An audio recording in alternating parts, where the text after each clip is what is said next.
はい、今回は走らせようと思ったんですけれども、今日も暑すぎるので組み立てていきます。ということで、こちら TWS-THR、 こちらはですね TWS というメーカーの THR というモデルですね。まだあまり知られていないかもしれません。なぜなら2021年に台湾で誕生した新進気鋭のクローラーがメインの RC ブランドでございます。なかなか独特な存在感を放つモデルでですね、ずっと気になってたんですよ。ということで今回はこちらのマシンを組み立てていこうと思います。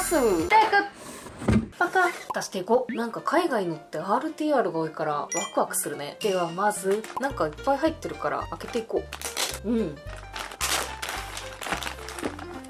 はい、こんな感じ。樹脂パーツから見ていくと A がなくて B、 ピロジョイントの玉っころがもりもり入っとるね。 C もなくて E、 これは多分ショックタワー。 F、 すげえいっぱい入っとるよ。ボールエンドかな。 G、 これはボディマウントじゃろ。 H、 これはわからん、なんだろうね。 I がなくて J、 ミッションマウントというかスキットガード的なやつですわな。 K、 これダンパーのパーツですね。 L、 シャフト、プロペラシャフトだね。 M、 これはなんだ、これもわからんけどなんかアーム保持する系のやつに見えるな。 N、 こちらはフレームのエンドの部分です多分。それとバッテリーホルダーかな。あとはアルファベットついてないけど多分バンパーとかライトステーっぽいやつ。そしてメインフレーム、これも樹脂製なんですけど結構しっかり補強入ってますね。結構硬い。それからこれすでに組んであるけど前後のホーシング、これちょっと後で中も見てみよう。あとはミッションとトランスファー、これもちょっと開けてみましょうね。樹脂パーツはこんな感じ。あとは金属のパーツが組み立てパートごとに分かれてて、ステップ 1&2、3、4、5って感じ。タミヤでいうとこのパーツバッグ的な感じかな。で、ツールっていう袋もある。アンチウェアグリスと両面テープと100番のオイル。あとは R ピンとか細々したビスが入ってる。ツールって書いてあるけど、工具は入ってないね。で、前後のライトとライトポットが最初から入ってるんですよ。これは GRC 製らしい。なんか海外通販とかでよく売ってるメーカーですよね。ということでパーツ類は以上ですね。あとはタイヤ&ホイールとインナー。これすんげえ柔らかいの。でもすでに組んであるから一旦バラしてインナー入れないといかんね。そしてボディ。このスタイルのボディがねかっこいいよね。最後にステッカーとマニュアル、マスキングもついてると。でマニュアル、基本的には英語で書いてあるんですけどイラストがメインなので分かりやすいと思います。でね、ページのここにメモリを書いてくれてるんですよ。こういうのちょっと意地悪したくなるよね。どうかなどうかなぴったり。で、こちらのキットモーターが付属してないので、こちら TWS さんのブラシモーター、5スロットの13ターン、3セル対応のブラシモーターだったので用意してみました。あとはついでにブラスの六角ハブ、トランスファーとミッションをつなげる部分のシャフト、こちらも一緒に用意しました。樹脂パーツが多いんですけど一個一個しっかりしてるんですよね。さあ楽しませていただきますか。ということでいただきます。ステップ1の1、アームからやっていくんですけど、この THR のキットはアームがステンレスなんですよ。なのでこっちの別紙の方を見ながらまずはロッド作っていきます。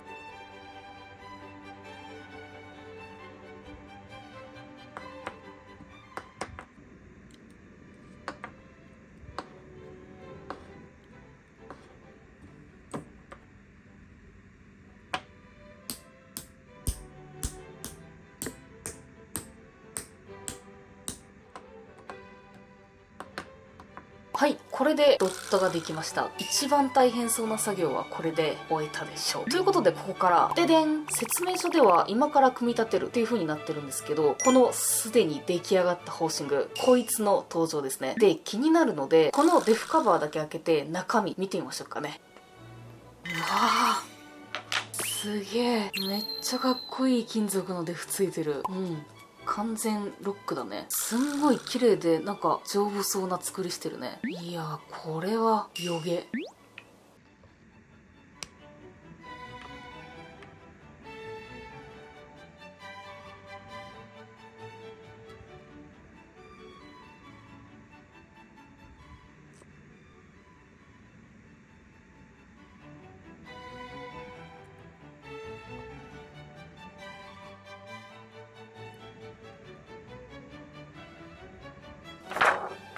ここは組み立て済みのゾーンだね。お、早くもサーボが出てくるよ。で、今回はね、クローラーなので、サーボもちょっとごっついの使っていこうと思います。こちら、サボックス SW2293SG。なんとこちら、ブラシレスモーターのウォータープルーフっていうクローラーにはぴったりな、てか、ここにクローラーって書いてあるんですけどね。で、ありながらも、スピードが0.11秒。まあ、そこまではいいとして、トルクがなんと75キロ。ただね、ちょっと特殊な構造をしてて、ダイレクトパワー仕様なんですよ。配線がね、最初から2本出てて、通常の受信機に挿す側には電源線がない。そしてもう一方の方に電源線があると。で、こいつの駆動電圧がリポバッテリー3セル仕様なので、赤いコネクターの方を使ってバッテリーから直接電源を頂戴いたします。中身も丈夫なステンレスギアらしいのでね、ほんとクローラーにぴったりなサーボですよね。こりゃ楽しみだ。やっていこう。まずはセンター出しをね。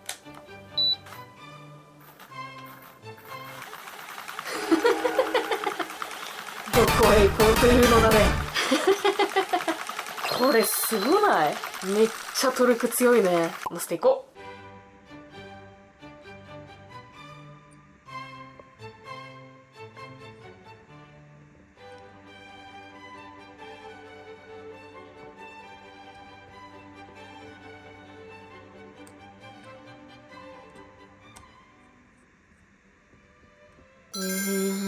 ここだけですんげえかっこいいよ。いいね。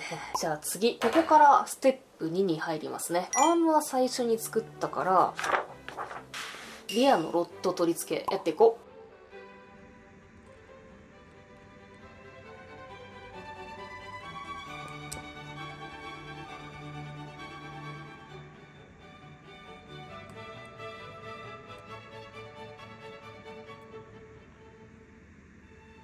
ここは組み立て済みなので、続きまして、ここも組み立て済みだけど、ちょっとこれ開けよう。ドゥン。こちらトランスファーね。このカバーのネジ3つ外してみよう。ドゥン。すげえかっけえね。すげえ綺麗なギアが入ってるね。しかもね、全部ベアリングまで入って、もうマジかっけえなこれ。見て見て。かっこよくない？いいね。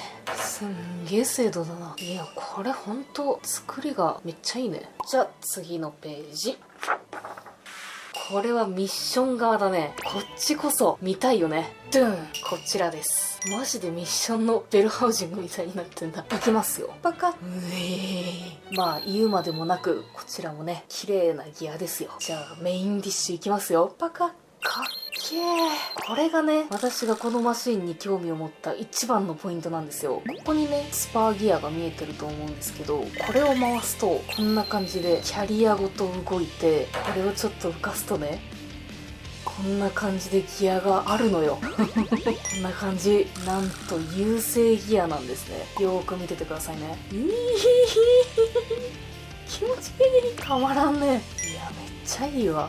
てかこれ、ここだけに限った話じゃないけど、精度がマジですごい。ガタもなく、めっちゃ気持ちよく回ってくれる。バックラッシュもすごい最適な感じ。これは興奮するよね。台湾の人、すげえな。いやー、素晴らしい。さあ、組んでいこう。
ここからステップ5、プロペラシャフトを作っていきますよ。で、普通のキットとこの THR だとシャフトの長さが違うみたいなので、別紙の指示に従って2本だけ長いやつ作っていきます。やっていこう。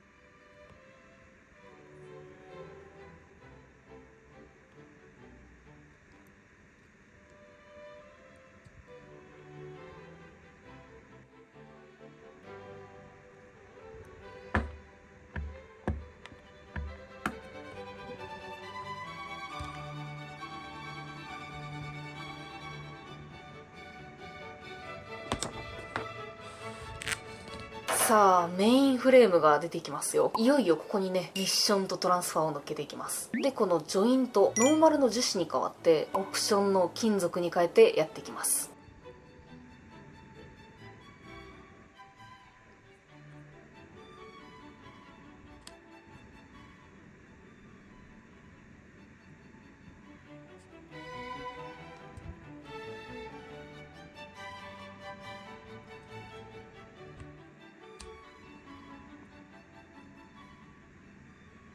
で、ここからクロスメンバーとショックタワーをつけるんですけど、ここもね、この別紙を見ながら組んでいきますよ。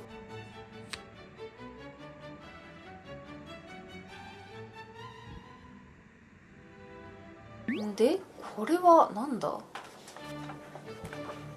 あ、なるほど。これね、作っていこう。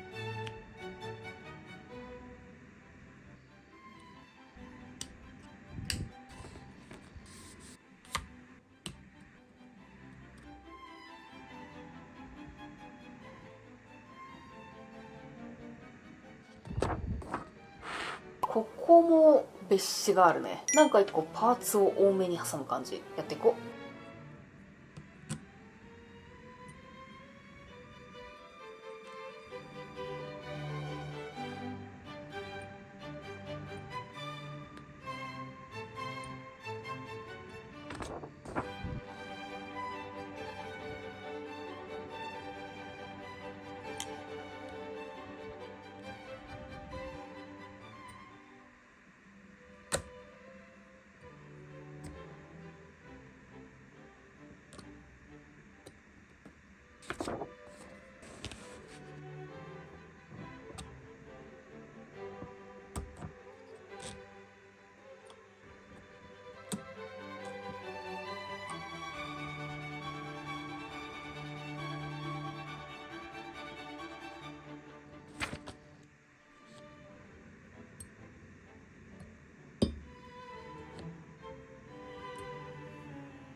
さあ、おおむねできてきましたよ。すんごいいい感じ。このシャーシ。で、今からハブとタイヤやっていくんですけど、ハブもね、オプションのブラスヘックスハブに交換していきますよ。やっていこう。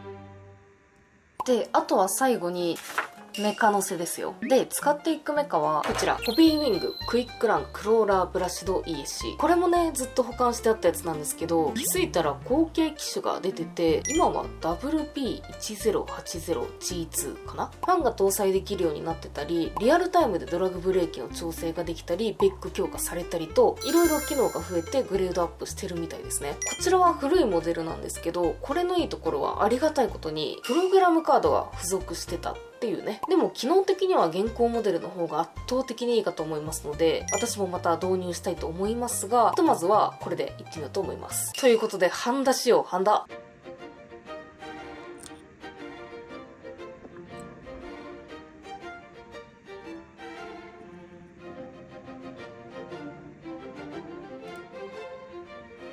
はい、これで ESC が搭載できました。今回ちょっと配線が多いのでごちゃごちゃしてますけど、ご愛嬌ということで。それでは次に受信機。今回はプロポごと用意していました。こちら、フライスカイ FSG11P。これね、なんと11チャンネル。11チャンネルまるっと使い切れるかっていうとなかなか難しいとは思うんですけどね。操作性などもろもろ気になったので、これ使ってみようと思います。一旦ちょっと開けていこう。発泡スチロールだけど、なんかすごいしっかりした箱に入ってるね。パカッ。付属品、受信機、バッテリーだね。これは充電器なのか。普通の USB と Type-C。あとはグリップだね。すげえ、アルミのハンドルついてる。あとは交換用のスプリングとか液晶の保護フィルムも入ってる。付属品はこんな感じで、本体がドーン、なんかボタンとかスイッチとかいっぱいついてて、液晶もついてる。ちなみにもちろん技的も OK。受信機側にも技的ついてますね。相互通信なんか。こちらのプロポの詳細はまた使ってみて別の動画にまとめていこうと思います。ということで搭載していくよ。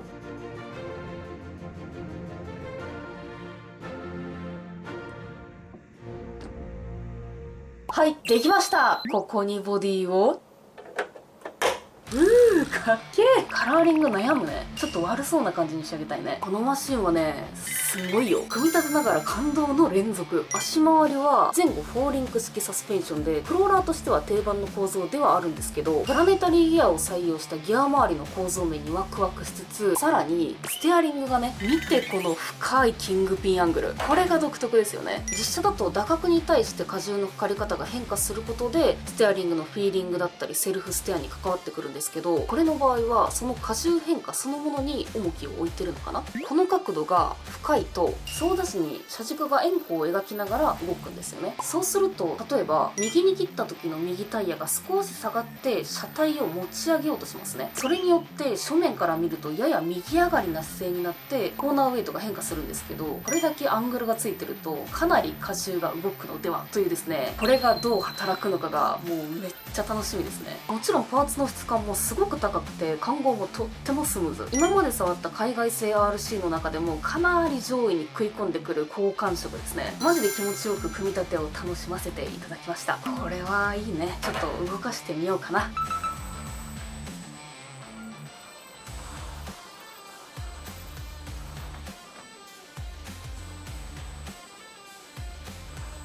おお、いい感じ。なんか動きがあでやかだね。これ走らせるの楽しみすぎる。いやー、これはね、大満足です。本当おすすめしたい一台だな。で、購入方法に関してなんですが、私はですね、台湾のオンラインショップから直接購入しました。英語でやり取りができて、すごく親切な対応をしてくださったので、安心できる印象でしたね。日本でも取り扱ってるオンラインショップはあって、海外通販が不安だなっていう方は、TWSRC でググっていただくと、いろいろ出てくると思いますので、ぜひ検索してみてください。